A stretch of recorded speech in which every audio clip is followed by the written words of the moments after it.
Il pourrait y avoir eu plus d'espèces humaines dans l'histoire qu'on ne le pensait. Dans une région de l'Est de la Chine, des scientifiques ont découvert les restes d'un être humain ayant vécu il y a environ 300 000 ans. Ils ont trouvé une mâchoire et des parties d'un crâne. Ils ont soigneusement étudié ces os pour les comparer à ceux d'autres humains anciens et modernes. Les restes eux-mêmes n'étaient pas si inhabituels. Nous savons que notre famille humaine est très diversifiée et qu'elle existe depuis des millions d'années. Vous connaissez notre ancien parent, l'Australopithèque, n'est-ce pas? Ces gaillards vivaient dans différentes régions d'Afrique et étaient connus pour marcher sur deux jambes, tout comme les humains modernes. Mais leur cerveau et d'autres parties de leur corps les rapprochèrent davantage des singes. Ce sont leurs dents qui nous indiquent qu'ils étaient un mélange de singes et d'humains modernes. Leurs canines étaient plus petites que celles des singes, mais leurs dents postérieures étaient plus grandes que les nôtres. Il en existait différents types. Certains sont reconnaissables à leur grande mâchoire et à leurs dents. L'un des fossiles les plus célèbres d'Australopithèque est Lucy, une dame âgée d'environ 3,2 millions d'années. Elle a été découverte en Éthiopie. Nous savons donc que notre famille s'est beaucoup agrandie à partir de ce moment-là et probablement même avant. Mais il est toujours agréable d'accueillir de nouveaux membres, ce qui semble être le cas avec cette nouvelle découverte. Certaines parties de ces ossements ressemblent aux os des anciens humains, tandis que d'autres ressemblent davantage aux os des humains modernes. Par exemple, la personne dont les os ont été découverts n'avait pas vraiment de menton. Cela signifie que nous ne pouvons la classer dans aucun des groupes que nous connaissons, comme les Néandertaliens et peut-être même les Homo sapiens. Se pourrait-il donc qu'il nous manque une branche de l'arbre généalogique humain ou une étape importante de notre évolution? Il pourrait s'agir d'un mélange entre les futurs humains modernes et ceux qui sont devenus ce que nous appelons aujourd'hui les Denisoviens. Mais il faut du temps pour tout comprendre. Nous ne savions pas grand-chose sur les Denisoviens non plus jusqu'à ce que nous trouvions des ossements dans une grotte de montagne. Ces os sont très rares et nous n'avions que quelques morceaux à analyser. Mais leurs gènes nous en ont appris beaucoup plus sur leur passé que leurs fossiles. Différents types d'êtres humains ont vécu sur cette planète, mais au fil du temps, ils se sont dispersés. Un groupe est parti vivre en Afrique, c'est notre espèce, l'Homo sapiens. Un autre groupe s'est rendu en Europe, c'est ainsi que sont nés les Néandertaliens. Mais certains de ces anciens groupes humains se sont déplacés jusqu'en Asie. C'est là que l'on trouve la trace d'une nouvelle espèce intéressante, les Denisoviens. Il semble que ces derniers soient donc les cousins à la fois des hommes modernes et des Néandertaliens. Ces trois espèces ont en fait partagé un ancêtre commun il y a environ 765 000 ans. On ne sait toujours pas pourquoi les Néandertaliens et les Denisoviens ont suivi des voies différentes. Selon une théorie, ce serait principalement dû au fait que la calotte glaciaire arctique s'est étendue vers le sud jusqu'à la mer Noire, séparant ainsi l'Europe de l'Asie. La vie, ou mieux encore, la planète, les a tenus à distance pendant très longtemps. De plus, ils n'ont cessé de changer de lieu de vie, toujours à la recherche de quelque chose de mieux, comme toutes les autres espèces humaines avant et après eux. Mais cela n'a pas duré éternellement. Les scientifiques ont trouvé des gènes provenant de deux groupes de Denisoviens, l'un en Asie continentale et l'autre dans un endroit appelé Mélanésie. Il semble donc qu'après des milliers et des milliers d'années de développement indépendant, les membres de ces trois populations, Néandertaliens, Denisoviens et humains modernes, se soient retrouvés et se soient répandus sur toute la Terre. 5% du génome du Denisovien subsiste, non pas dans la région où les scientifiques ont trouvé leurs ossements, mais chez des personnes vivant à des milliers de kilomètres de là, en Asie du Sud-Est, par exemple en Papouasie-Nouvelle-Guinée. Mais les scientifiques pensent que la grotte où ils ont trouvé ces restes de Denisoviens pourrait constituer l'endroit le plus septentrional qu'ils aient atteint. Survivre leur aurait été impossible s'ils étaient allés plus au nord. De là, ils ont ensuite voyagé jusqu'au sud de l'Indonésie. Cela leur a été possible car, à leur époque, le niveau de la mer était plus bas qu'aujourd'hui, et l'Indonésie était donc reliée à l'Asie continentale. Mais ils n'ont probablement pas atteint l'Australie, qui était encore séparée par l'océan. Et ces trois groupes se sont également mélangés. Des scientifiques ont trouvé l'os d'une fille, dont la mère était néandertalienne et le père dénisovien. C'est le seul être humain hybride de première génération que nous ayons découvert. Elle a même reçu un surnom sympa, Déni. L'un des mystères concernant les Denisoviens est celui de leur disparition. Peut-être se sont-ils tellement mélangés aux autres humains qu'ils se sont fondus dans la masse. Il est également possible que les ancêtres des humains modernes aient été plus forts, qu'ils aient eu de meilleurs outils, ou qu'ils aient apporté des maladies qui ne les ont pas affectés, mais qui ont affecté les Denisoviens. Le climat et l'endroit où ils vivaient peuvent également avoir joué un rôle. Les Denisoviens ont vécu dans des environnements très divers, des régions froides de l'Asie à l'Indonésie tropicale. Les changements climatiques et les défis posés par les différents habitats auraient même pu être très difficiles à surmonter. Mais il est difficile de tracer des lignes strictes dans notre arbre généalogique. De toute façon, nous n'en sommes qu'à nos débuts, et qui sait combien de nouveaux membres nous sommes sur le point de découvrir. Il y a un demi-siècle, une équipe de scientifiques a eu l'idée qu'une collection de fossiles trouvés dans la vallée du Grand Rift, en Tanzanie, étaient en fait les restes d'une nouvelle espèce humaine. C'est à cette époque que nous avons accueilli l'Homo habilis dans la famille.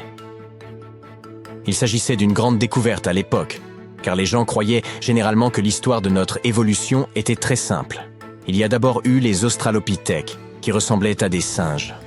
Après eux, il y a eu l'Homo erectus, l'homme debout. Il vivait très probablement en Afrique il y a environ 2 millions d'années, mais il s'est rapidement répandu en Eurasie. C'est la première espèce humaine connue à avoir parcouru de si longues distances pour trouver un meilleur cadre de vie. Ils ressemblaient à des humains et se comportaient comme tels. En outre, ils ont probablement été les premiers de nos ancêtres à apprendre à se servir du feu. Ils ont peut-être aussi été les premiers à faire cuire des aliments, et nous leur en sommes reconnaissants. La cuisson des aliments est une innovation qui a rendu le régime alimentaire de l'homme plus nutritif, et qui nous a permis de faire grandir nos cerveaux et de devenir plus intelligents. Donc, oui, l'Homo habilis a rendu les choses plus compliquées. Ils pouvaient marcher sur 2 jambes, mais ils étaient aussi plus doués pour grimper aux arbres que pour marcher sur le sol comme nous. De plus, leur cerveau était plus petit que ce qu'on attend de trouver chez un humain. Au début, il semblait que ces fossiles provenaient d'une toute autre famille, liée à d'autres créatures qui ressemblaient à des singes. Mais des fouilles de plus en plus poussées ont montré que même si ses mâchoires et ses dents étaient similaires, l'Homo habilis était plus grand et un peu différent. Son nom signifie « homme habile », car il était probablement capable de fabriquer et d'utiliser des outils simples. La recherche d'autres fossiles en Afrique n'a pas été facile, car l'équipe de chercheurs a dû faire face aux animaux sauvages et à des conditions très éprouvantes. Mais ils ont fini par trouver des dents et un crâne étrange qui étaient, encore une fois, différents des ancêtres que nous connaissions. Ces dents étaient très grandes, ce qui a valu à ce nouveau venu le surnom de casse-noisette. Pendant longtemps, tout le monde a cru que cette espèce avait évolué pour manger des aliments durs. Mais les dents fossilisées n'étaient pas très abîmées, si bien qu'on pense désormais qu'il mangeait en réalité des aliments relativement tendres. Cette découverte pourrait bien nous aider à comprendre l'évolution de nos dents. Et là, dans les mêmes couches de sol où reposait Casse-Noisette, les chercheurs ont trouvé d'anciens outils en pierre. Au début, ils se sont dit que ces outils avaient appartenu à cette espèce-là. Mais en continuant à creuser, ils ont trouvé d'autres fossiles qui ne correspondaient pas à Casse-Noisette. Cela signifie que quelqu'un d'autre avait fabriqué ces outils. Mais je vous raconterai cette histoire une prochaine fois. Vous êtes bien plus néandertalien que vous ne le pensez, du moins en ce qui concerne votre ADN.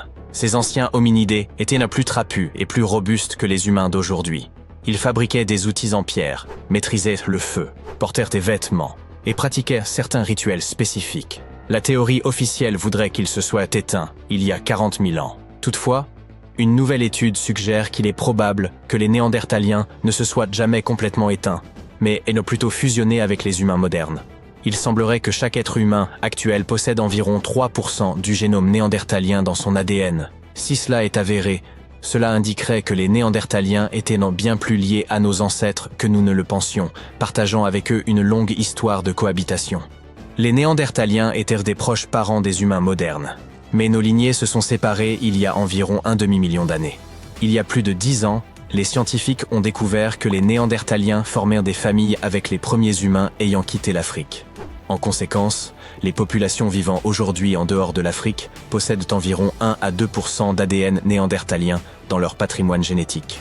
À ce jour, nous disposons de seulement 3 exemples vraiment concluants de code génétique complet provenant de ces anciens hominidés. Le premier provient d'os découverts dans une grotte en Croatie, datant de 50 à 65 000 ans. Les 2 autres exemples, âgés d'environ 80 000 et 50 000 ans, ont été retrouvés dans 2 grottes situées en Eurasie. Les scientifiques ne sont pas encore certains de la manière dont l'ADN des humains modernes s'est introduit dans l'alphabet génétique des Néandertaliens, en raison du manque de matériel à étudier. Cependant, en comparant l'ADN de 3 Néandertaliens avec celui de 2000 humains modernes, ils ont découvert que cet ADN pourrait contenir jusqu'à 3,7% de code génétique humain. Cela signifierait que dans l'ancienne population néandertalienne, environ 1 parent sur 30 était un Homo sapiens. Les chercheurs ont découvert que l'ADN des humains modernes s'était intégré au patrimoine génétique néandertalien lors d'au moins 2 périodes distinctes de métissage entre les 2 espèces. La première aurait eu lieu il y a 200 000 à 250 000 ans, et la seconde, il y a environ 100 000 à 120 000 ans. Il est possible que d'autres périodes de mélange aient existé, mais elles ne sont pas observables dans les séquences d'ADN dont nous disposons aujourd'hui. Une autre étude récente, qui ne fait pas encore l'unanimité au sein de la communauté scientifique, suggère que la majorité de l'ADN néandertalien présent chez les humains modernes proviendrait d'une seule grande période de métissage, survenue il y a environ 47 000 ans, et qui aurait duré près de 6 800 ans. Des crânes datant de presque 100 000 ans ont été découverts dans 2 grottes au Moyen-Orient. Ces crânes, qui semblent appartenir à certains des premiers hommes modernes, présentent des caractéristiques comme des arcades sourcilières plus proéminentes, suggérant la présence d'ADN néandertalien. Cela pourrait s'expliquer par un flux génétique des néandertaliens qui s'inscrirait dans la période de métissage évoquée. L'étude s'est également penchée sur les divergences génétiques entre les 3 génomes néandertaliens disponibles, révélant que leur population était encore plus réduite qu'on ne le croyait auparavant.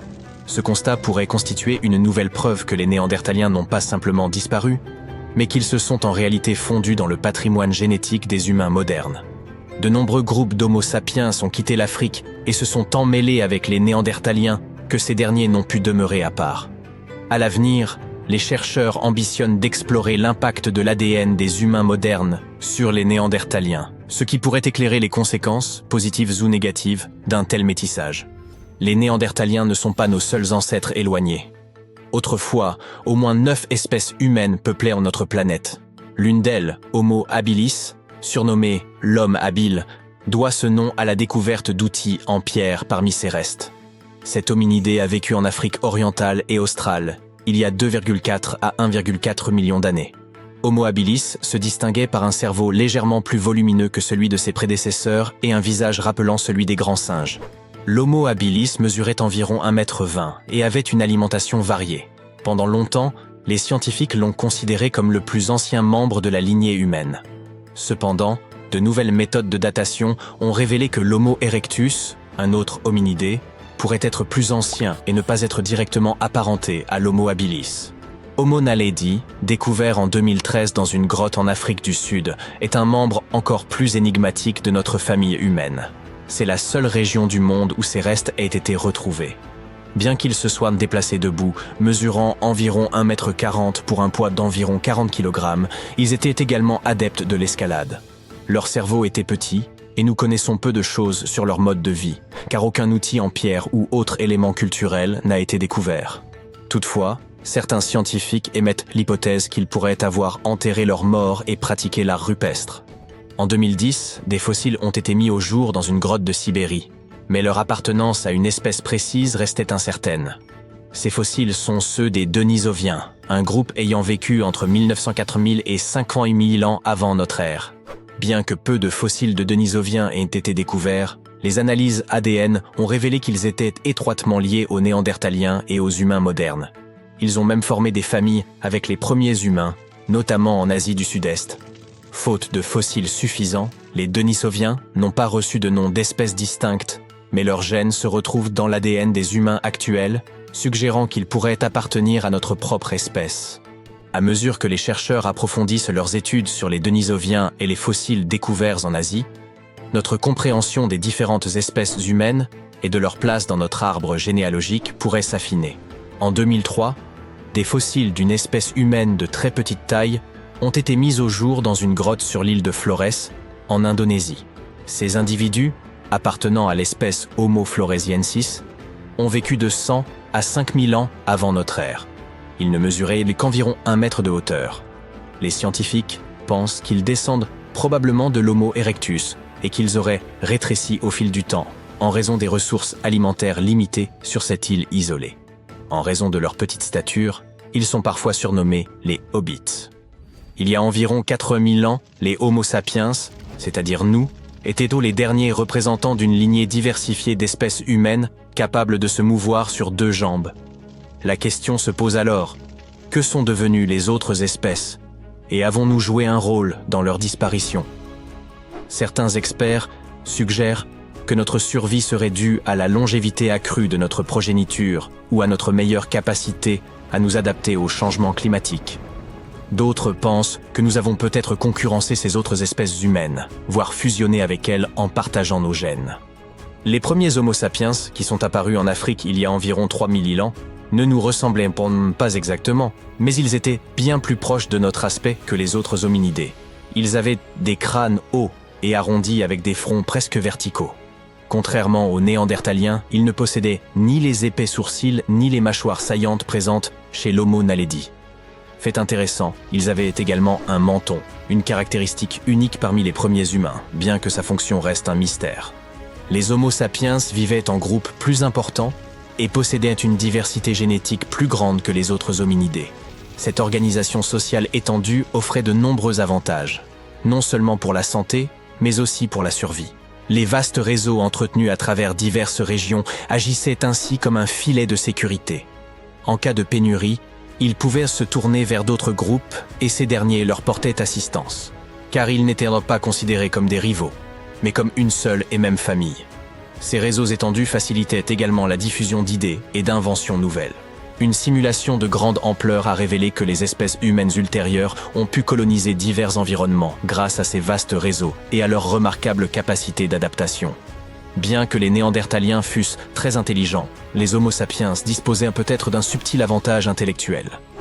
Des inventions modestes, telles que le tissage et les aiguilles à coudre, pourraient nous avoir accordé un avantage décisif. Les scientifiques ont découvert des traces de tissage datant de 35 000 ans et des aiguilles à coudre remontant à 3000 ans.